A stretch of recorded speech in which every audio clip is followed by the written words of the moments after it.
Hello बच्चों, मैं रिमझिम कुमारी आप सबका फिर से ऑनलाइन प्लेटफॉर्म वेदुआरा पे आपका वेलकम करते हैं।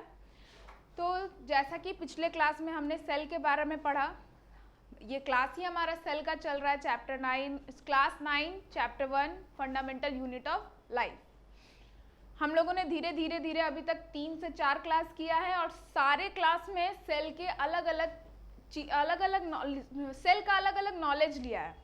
कभी सेल के डिस्कवरी के बारे में पढ़ा कि किसने डिस्कवर किया, कैसे डिस्कवर किया। फिर हमने पढ़ा कि सेल होता कैसे है, कितने टाइप्स के होते हैं, नंबर के बेसिस पे, साइज के बेसिस पे, शेप के बेसिस पे कैसे कैसे टाइप के सेल होते हैं। तो उसको एक बार रिवाइज करते हैं, फिर हम अपना नेक्स्ट टॉपिक स्टार्ट करेंगे।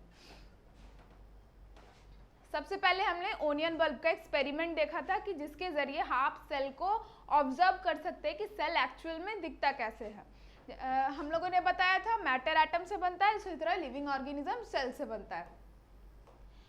ओनियन बल्ब एक्सपेरिमेंट देखने के बाद हमको पता चला कि एक्चुअल में सेल जो है, सेल का एक बेसिक स्ट्रक्चर पता चला कि सेल में एक न्यूक्लियस होता है, साइटोप्लाज्म होता है। तो ये हम लोगों को बेसिक स्ट्रक्चर पता चला सेल का। इस एक्सपेरिमेंट के बाद हम लोगों ने देखा कि डिस्कवरी ऑफ सेल कैसे हुआ, कौन कौन से साइंटिस्ट इन्वॉल्व थे सेल के डिस्कवरी में। अलग अलग टाइम पे अलग अलग साइंटिस्ट आए, सेल के अलग अलग पार्ट्स को डिस्कवर किया। रॉबर्ट हुक के बारे में जाने, एंटोन वॉन ल्यूवेनहॉक के बारे में जाने। अच्छा, एक चीज और आप लोग को मुझे मेंशन करना था कि एंटोन वॉन ल्यूवेनहॉक, किसी ने मुझसे पूछा कि जो मैंने पढ़ाया है कि सेल फॉर्म पॉन्ड, उन्होंने पॉन्ड से सेल को निकाला और उससे ऑब्जर्व किया। तो कौन से सेल को निकाला और ऑब्जर्व किया? तो ये जो सेल था ना, ये था एल्गी को ऑब्जर्व किया था इन्होंने। पॉन्ड से एल्गी को निकालकर इन्होंने ऑब्जर्व किया था और देखा था एक लिविंग सेल। एल्गी क्या है? Living cell. तो ये हमने मेंशन कर दिया। नेक्स्ट हम लोगों ने रॉबर्ट हुक के बारे में पढ़ा था और फिर जेई पुरकिंजी के बारे में। उसके बाद हम लोगों ने देखा था यूकैरियोटिक और प्रोकैरियोटिक के सेल के बारे में। डिफरेंस भी देख लिया हम लोगों ने, प्रोकैरियोटिक और यूकैरियोटिक के बीच में क्या डिफरेंस है। तो एक में देखा, एक के पास न्यूक्लियर मेम्ब्रेन नहीं होता, एक के पास न्यूक्लियर मेम्ब्रेन होता है। प्रोकैरियोटिक का जेनेटिक मटेरियल वेल डेवलप्ड नहीं होता और इसका जेनेटिक मटेरियल डेवलप्ड होता है। इसमें मेम्ब्रेन बॉन्ड ऑर्गेनल्स एब्सेंट होते हैं और इसमें मेम्ब्रेन बॉन्ड ऑर्गेनल्स प्रेजेंट होते हैं। इसमें सिंगल क्रोमोसोम प्रेजेंट होता है, इसमें more than single chromosome present होते हैं। इसका एग्जांपल है बैक्टीरिया और इसका एग्जांपल है plant and animal. Cell theory भी हम लोग देखा कि सेल थ्योरी में क्या देखा, 3 साइंटिस्ट ने मिलकर सेल थ्योरी दिया था। पहले Matthias Jacob Schleiden and then Theodor Schwann, इन दोनों ने मिलकर सेल थ्योरी दिया। उसके बाद एक और साइंटिस्ट आए, आर विर्क्रो, जिन्होंने सेल थ्योरी को और मॉडिफाई किया, अपना भी एक थ्योरी उसमें ऐड किया। तो इन तीनों के थ्योरी को ऐड करके या मिलाकर जो सेल थ्योरी बनता है वो क्या बना था कि all living organism are made up of cell and its product. Cell is the structural and functional unit of life. हम बताएं कि सेल को स्ट्रक्चरल और फंक्शनल यूनिट ऑफ लाइफ क्यों कहते हैं कि सेल के अंदर ही सारे मेटाबॉलिज्म एक्टिविटी होते हैं, इसीलिए सेल को हम लोग structural and functional unit of life कहते हैं। हमारा बॉडी का स्ट्रक्चर जो है किसके वजह से है? सेल के वजह से है, इसलिए सेल को क्या कहते हैं? Structural and functional unit of life. Next हम लोगों ने क्या देखा कि cell arise from pre existing cell. Next theory क्या है? Cell arise from pre existing cell, यानी omnis cellula e cellula. Omnis cellula e cellula का मतलब ही है cell arise from pre existing cell. फिर है life of every cell start with a single cell except virus. Next हम लोगों ने माइक्रोस्कोप के बारे में पढ़ा था कि माइक्रोस्कोप 2 टाइप्स का होता है, light microscope, electron microscope. Light microscope भी 2 टाइप्स का होता है, सिंपल माइक्रोस्कोप, कंपाउंड माइक्रोस्कोप। फिर हम लोगों ने डिफरेंस बिटवीन देखा था सिंपल माइक्रोस्कोप और कंपाउंड माइक्रोस्कोप के बीच में, और फिर डिफरेंस देखा था कंपाउंड माइक्रोस्कोप और इलेक्ट्रॉन माइक्रोस्कोप के बीच में। ये सारा डिफरेंस देखने के बाद हम सेल को फिर से ऑब्जर्व करने के लिए आए कि on the basis of number cell कितने टाइप के होते हैं। सबसे पहले तो हमको सेल का डिफिनेशन मिल गया कि सेल क्या है? Structural and functional unit of life. पीछे नेक्स्ट प्रीवियस स्लाइड में जो कुछ भी हम लोगों ने पढ़ा उससे हमको सेल का डिफिनेशन मिल गया कि सेल क्या है? एक स्ट्रक्चरल और फंक्शनल यूनिट ऑफ लाइफ। फिर हम लोगों ने बेस नंबर के बेसिस पे, सेल के नंबर के बेसिस पे दो टाइप के ऑर्गेनिज्म होते हैं, यूनिसेलुलर ऑर्गेनिज्म और मल्टीसेलुलर ऑर्गेनिज्म। इन दोनों के बीच में भी हम लोगों ने डिफरेंस देखा। उसके बाद सेल के शेप के अकॉर्डिंग भी डिफरेंट टाइप ऑफ सेल होते हैं। कभी भी किसी भी सेल का एक ही शेप नहीं होता। अगर कह रहे हैं सेल का शेप ओवल होता है तो बिल्कुल गलत है। सेल का shape different type of shape होते हैं सेल के, एक एग्जैक्ट शेप हम नहीं देख सकते। एक ऐसा ऑर्गेनिज्म भी है जिसका कोई फिक्स्ड शेप नहीं होता, वो कौन सा ऑर्गेनिज्म है? अमोएबा। और नर्व सेल का एग्जांपल दिया है जिसका एक टिपिकल शेप है, उसका शेप फिर चेंज नहीं होता। और भी डिफरेंट शेप ऑफ सेल देखा हम लोगों ने कि स्मूथ मसल सेल का शेप देखा, स्पर्म और ओवम का शेप देखा, नर्व सेल का शेप देखा, फिर फैट सेल का शेप देखा और फिर आरबीसी का शेप देखा। ये सब शेप देखने के बाद हम फिर आए नेक्स्ट टॉपिक पे, सेल साइज। सेल साइज में क्या देखा कि size of organism depend on their cell number, यानी कि ऑर्गेनिज्म का जो साइज है उसके सेल नंबर पे डिपेंड करता है। हम इतने बड़े हैं, ठीक, हम अपना ह्यूमन बींग्स का एग्जांपल लेते हैं। जब बच्चा पैदा लेता है तो कितना छोटा सा, इतना छोटा सा होता है, और आज अपने आप को देखिए आप कितने बड़े हैं। क्यों, किस वजह से आप बड़े हैं? सेल का नंबर आपके बॉडी में इंक्रीज हुआ, इसलिए आप इतने बड़े हुए। इसीलिए ये कहा गया है कि size of an organism depend on their cell number. फिर है स्मॉलेस्ट सेल, सबसे छोटा सेल का क्या नाम है? माइकोप्लाज्मा। क्या नाम है? माइकोप्लाज्मा। इसका कितना है साइज? 0.1 माइक्रोमीटर। कितना साइज है? 0.1 माइक्रोमीटर। फिर लार्जेस्ट सेल क्या है? Ostrich egg. लार्जेस्ट सेल का क्या नाम है? Ostrich egg. इसका साइज कितना है? 18 सेंटीमीटर। नेक्स्ट है प्रोकैरियोटिक सेल का साइज कितना होता है? तो अप्रॉक्स 1 to 10 माइक्रोमीटर होता है प्रोकैरियोटिक सेल का साइज। सिमिलरली यूकैरियोटिक सेल का कितना साइज होता है? 10 to 100 माइक्रोमीटर होता है यूकैरियोटिक सेल का साइज। एक ऐसे ही जनरल नॉलेज के लिए 1 माइक्रोमीटर में 1 × 10⁻⁻4 सेंटीमीटर होता है। रिमाइंड करके रखिएगा, याद करके रखिएगा, नॉलेज है, एक्स्ट्रा नॉलेज। 1 माइक्रोमीटर में 1 × 10⁻⁻4 सेंटीमीटर होता है। क्योंकि अगर मान लीजिए आपको समझ में नहीं आ रहा कि ये माइक्रो आपके लिए नया यूनिट होगा, क्योंकि अभी तक तो आप सेंटीमीटर, मीटर, यही सब यूनिट पढ़ते आए हैं, लेकिन ये माइक्रो आपके लिए न्यू होगा, इसलिए हम इसको सेंटीमीटर में कन्वर्ट करके बता रहे हैं कि ये माइक्रो का वैल्यू कितना होता है, कि 1 micrometre is equals to 1 × 10⁻⁻4 centimetre होता है। ये कौन सा है? माइकोप्लाज्मा है, और ये है ऑस्ट्रिच एग। फिर नेक्स्ट आगे बढ़ते हैं हम लोग। एनिमल सेल और प्लांट सेल, दो सेल का पिक्चर दिया हुआ है बोर्ड पे आपके। एक साइड है हमारे एनिमल सेल और एक साइड है हमारे प्लांट सेल। ऑब्जर्व करते हैं एनिमल सेल और प्लांट सेल में क्या क्या चीज है। तो एनिमल सेल में हम लोग क्या देख रहे हैं? न्यूक्लियर मेम्ब्रेन भी है, न्यूक्लियस भी है, साइटोप्लाज्म भी है। क्या क्या देख रहे हैं? क्या क्या है? न्यूक्लियर मेम्ब्रेन है, साइटोप्लाज्म है, न्यूक्लियस है, माइटोकॉन्ड्रिया है, प्लाज्मा मेम्ब्रेन है, स्मूथ एंडोप्लाज्मिक रेटिक्यूलम है, लाइसोसोम है। ये सब देख रहे हैं। अब देखते हैं प्लांट सेल में क्या है। तो प्लांट सेल में भी प्लाज्मा मेम्ब्रेन है, प्लांट सेल में भी राइबोसोम है, प्लांट सेल में भी क्लोरोप्लास्ट प्लांट सेल में, लेकिन एनिमल सेल में नहीं होता क्लोरोप्लास्ट। प्लांट सेल में भी न्यूक्लियस है। एक और चीज क्या है? Cell wall. सेल वॉल भी सिर्फ प्लांट सेल में होता है, एनिमल सेल में नहीं होता है। ये कुछ डिफरेंस है प्लांट सेल का और एनिमल सेल के बीच का। ये डिफरेंस है कि प्लांट सेल में सेल मेम्ब्रेन प्रेजेंट होता है, लेकिन एनिमल सेल में सेल मेम्ब्रेन प्रेजेंट नहीं होता। अच्छा, एक और चीज देखिए, वैक्यूल का साइज जो है प्लांट सेल में काफी बड़ा है और एनिमल सेल में छोटा है। तो प्लांट सेल में वैक्यूल का साइज बड़ा होता है, एनिमल सेल में छोटा होता है।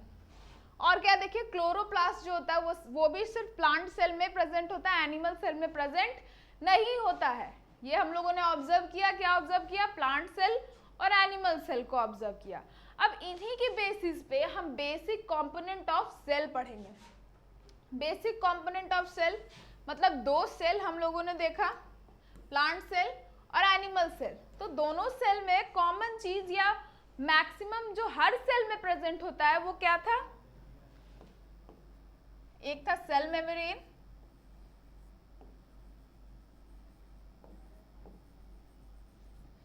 दूसरा क्या है? साइटोप्लाज्म,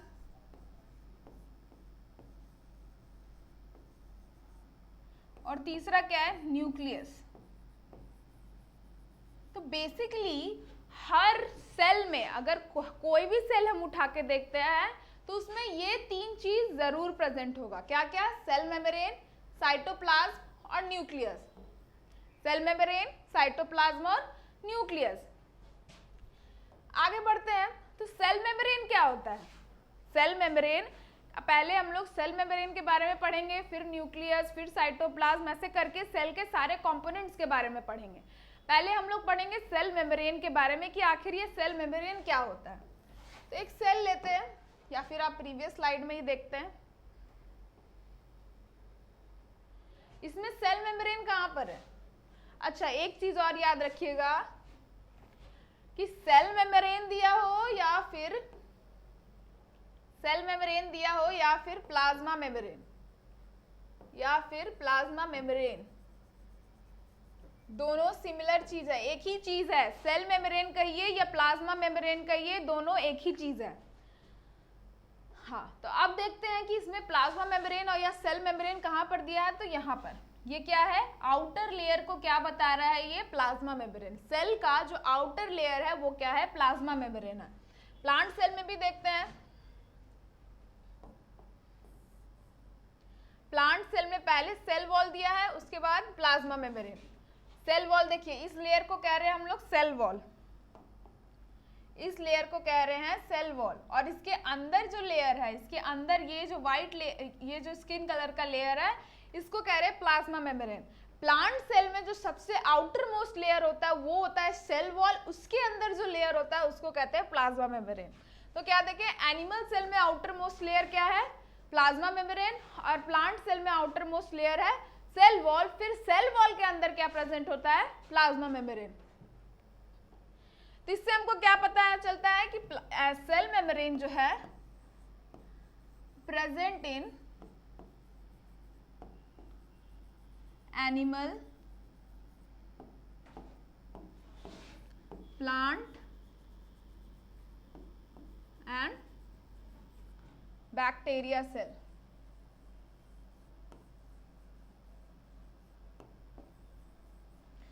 किसमें प्रेजेंट है? बैक्टीरिया या फिर आप कह सकते हैं माइक्रो ऑर्गेनिजम्स। तो सेल मेम्ब्रेन जो होता है वो एनिमल सेल में भी पाया जाता है, प्लांट सेल में भी पाया जाता है, या फिर सारे माइक्रो ऑर्गेनिजम्स में भी पाया जाता है। तो ये क्या है? कॉमन स्ट्रक्चर जो सारे सेल में पाया जाता है। और अभी क्या देखें? In plant cell,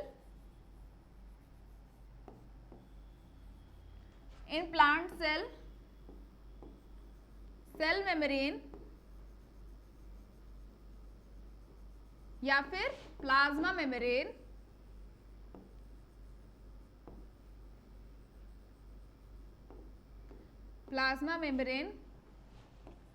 covered by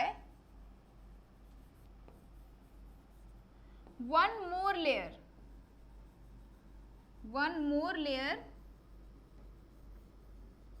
called cell wall. क्या बोले हम? सेल के आउटर मोस्ट लेयर को हम लोग क्या कहते हैं? Plasma membrane. सेल के आउटर मोस्ट लेयर को हम लोग क्या कहते हैं? Plasma membrane. ये जो आउटर मोस्ट लेयर हुआ सेल का, ये क्या हुआ? प्लाज्मा मेम्ब्रेन या फिर सेल मेम्ब्रेन।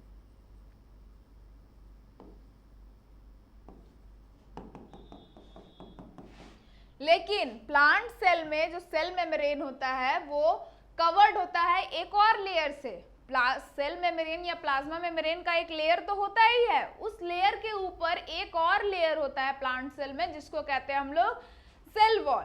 तो सेल वॉल, सेल मेम्ब्रेन या plasma membrane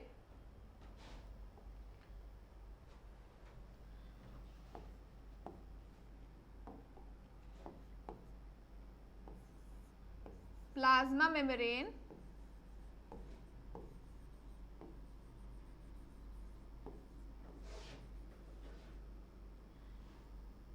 made up of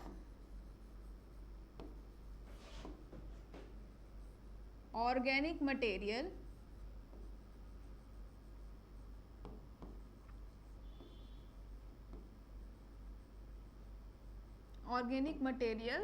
like lipid and protein.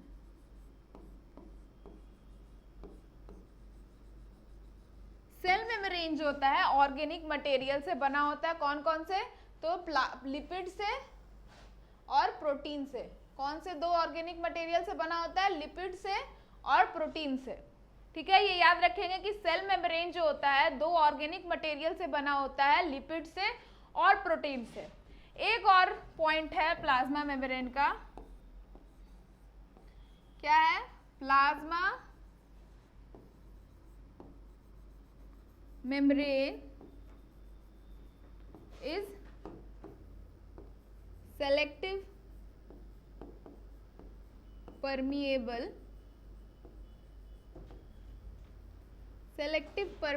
membrane।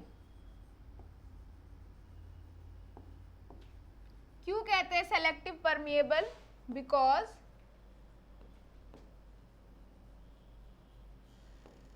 it allows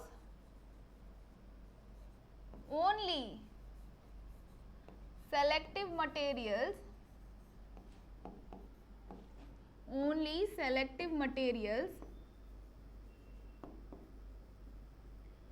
to pass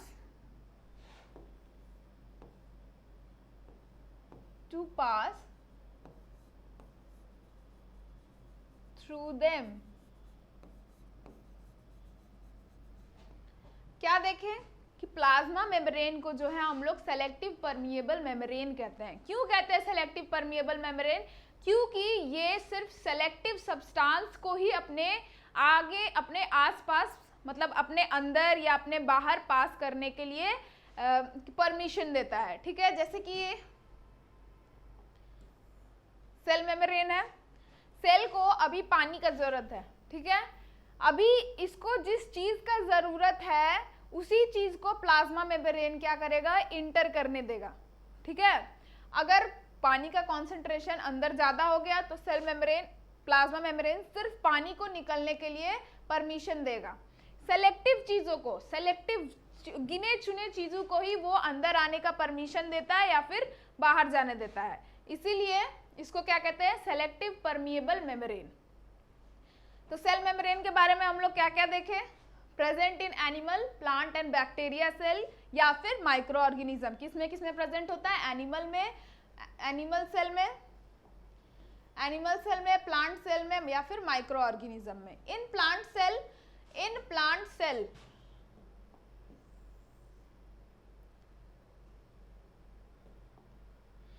plant cell membrane या फिर plasma membrane covered by one more layer. Plant cell membrane में या फिर plasma membrane, in plant cell नहीं होगा, sorry, plant cell या plasma membrane covered by one more layer called cell wall. Plant में जो सेल मेम्ब्रेन या फिर प्लाज्मा मेम्ब्रेन होता है वो एक और लेयर से कवर्ड होता है जिसको कहते हैं सेल वॉल। फिर नेक्स्ट है हमारा नेक्स्ट पॉइंट कि plasma membrane made up of organic matter like lipids and protein. Plasma membrane organic matter से बना होता है। कौन कौन से ऑर्गेनिक मैटर? लिपिड या फिर प्रोटीन से बना होता है। Plasma membrane is selective permeable membrane because it allow only selective material to pass through them. Plasma membrane को क्या कहते हैं? Selective permeable membrane. क्यों? क्योंकि ये सिर्फ सेलेक्टिव मटेरियल को खुद के आर पार पास होने का परमिशन देता है। ठीक है, अब ये क्या कहते हैं? Movement.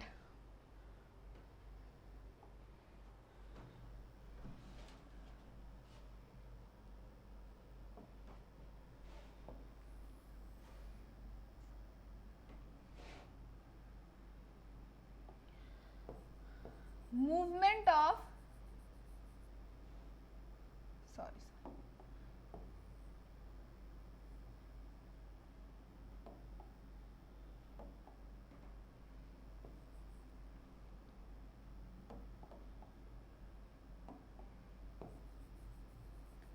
movement of substance through plasma membrane। ठीक है, तो तीन तरीकों से जो है सब्सटेंस का मूवमेंट होता है सेल मेम्ब्रेन के आर पार। कौन कौन सा है वो?